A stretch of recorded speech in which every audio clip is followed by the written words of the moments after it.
The culture catechized me to be a boss babe, and that's what all the young women in my life, myself included, wanted.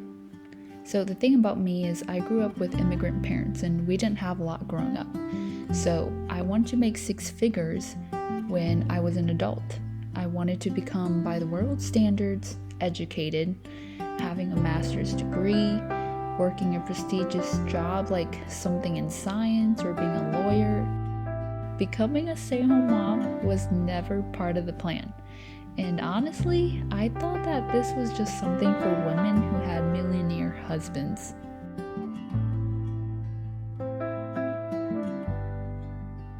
Hello everyone, welcome to a new video. My name is Mai. I'm a Christian wife and mom to two boys. On my channel, I like to share videos ranging from vlogs to videos like this where I talk about homemaking, raising little kids, and building up my household.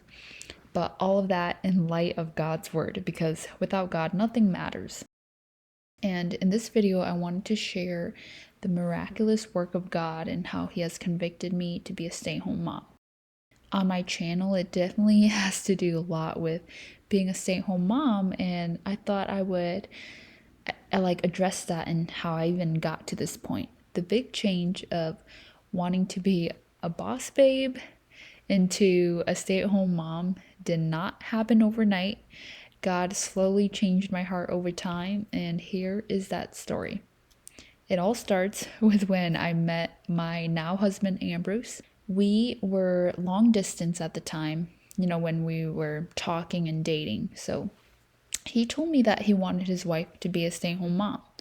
And we FaceTimed one night to talk about this particular subject.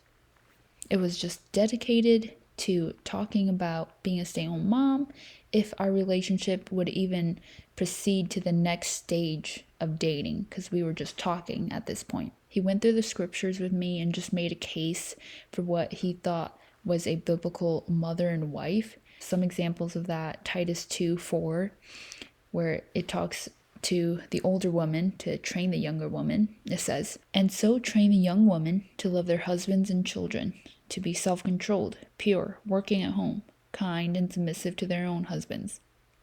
And then there's also the Proverbs 31 woman, and then going back to creation, that God created woman to be man's helpmate in the task of taking dominion of the world. And also he wanted his kids to be homeschooled with a Christian worldview, which this is its whole other conversation, being in the public school system and being homeschooled. But I'll just leave that here for now. Somewhere during that call, I asked, what happens if the person you're dating wanted to have a career and not stay home? Because, I was dead set on making six figures. And Ambrose told me that it would be a deal breaker for him. He proceeded to ask me why I wanted to work and make six figures, to which I responded by telling him my story, of growing up, not having a lot, and always wanting what I couldn't have. He then brought up a great question, and he just asked me something along the lines of is money your idol?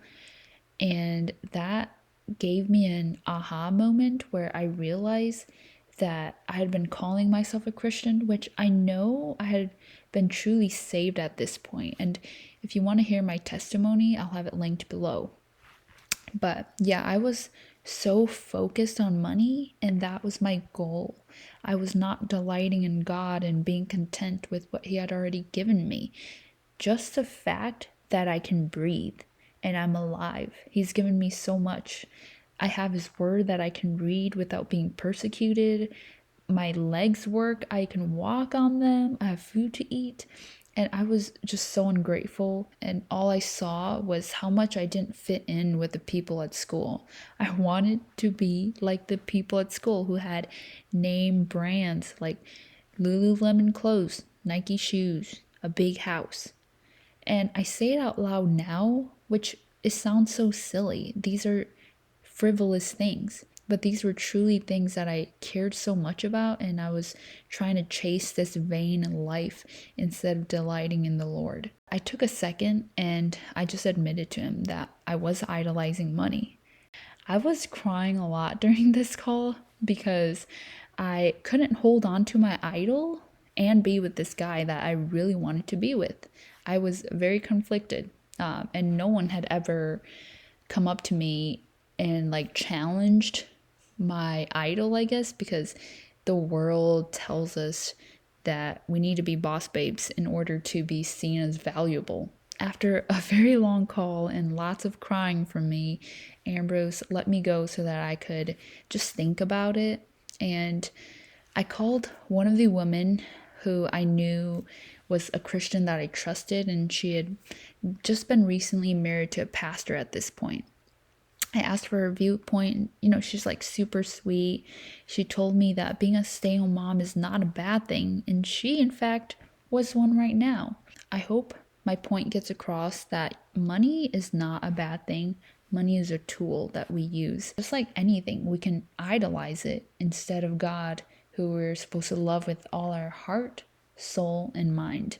Just that little sidetrack that I did want to say before I continue. Over the course of a couple days, I came to the realization that I'd been living my life half dipped into Christianity and half to the world, where I was just being lukewarm. And what would it actually look like to live out God's word instead of just having it be a private relationship? God stayed in my private Bible reading time, which I only had like about one or two times during the week, and God was not allowed out of that private time. So, would being a stay home mom really be a step of faithfulness, surrendering what the world deems as successful to live out God's revealed will? And that moment just changed my life, where I slowly learned to let go of what mattered so much. But in light of eternity, it's actually vain things. Raising my children in the Lord versus buying Lululemon leggings so I can look successful to the world. Which one is more important? Like, I cannot take Lululemon to heaven with me, but I can take my children. Moving on to the next point, during college, I hated it so much. The commute, parking, it was a big party school. I didn't find a good home church there. I also tried to join a Christian ministry on campus, but wasn't fitting in. I had no iron sharpening me. I had no community. I was away from home. And I basically called Ambrose, who was then my fiance, and told him to make me a stay at home mom because I hated college. And we laugh at that now, but that is literally the truth. What I thought would fulfill me, I actually hated. Like, I wanted higher education so much because my parents never went to college. And this thing that I thought would get me a well paying job, I hated it so much. You know, as I've grown up, there's a different way in how I see education and being smart and wise now. Proverbs 1:7 says, "The fear of the Lord is the beginning of knowledge." We can get all the education there is, become a doctor, a lawyer, whatever prestigious careers, but without God, we abandon truth and knowledge, and we end up worshiping the creature instead of the creator. It's so wonderful that I get to search out God's word, and I just want to learn more and more about it. The more that I read, the more I want to search it out. But yeah, to anyone who did 4 years of college, that is amazing. I did 1 year and it was very rough. The next part of the story is when I actually have my first child. And there's something about having your first child where you're just learning your mama instincts for the first time. You're typically more coddly because it's your first baby. I just could not imagine leaving my son to go to work. And that's when I was so thankful for my husband, who wanted this from the beginning. And another aspect that was super helpful was the church we attended. Most of the moms there were stay-at-home moms. That really helped me fit in, and transferring from college to that, I finally felt like I fit in. It was also a baby-loving church. There were lots of first-time moms there. We hung out a lot, had play dates. And I'm very thankful that God put me in that church for a season, where my roots for building my family got built strong. The women there, they were such good Titus 2 women.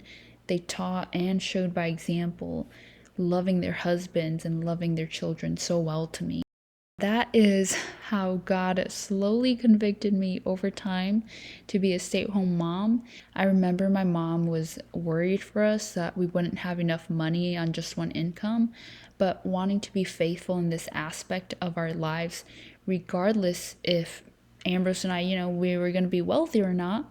The Lord has blessed us, taking a step of faithfulness, and the Lord will work out all things for the good of his saints.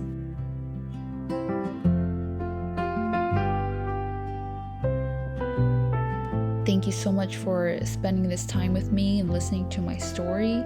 Wherever you are in this season of the Christian walk, I encourage you to fall into the Lord and aim to put every aspect of your life under the foot of Christ, that whether you eat or drink, do it to the glory of God. If you related to this story at all, I would love to hear your thoughts and comments. And if you enjoy homemaking, motherhood, faith-filled content, subscribe down below to be part of this little community here where we can encourage one another in this hard but glorious vocation that the Lord has for us. I'll see y'all in my next video. Bye-bye.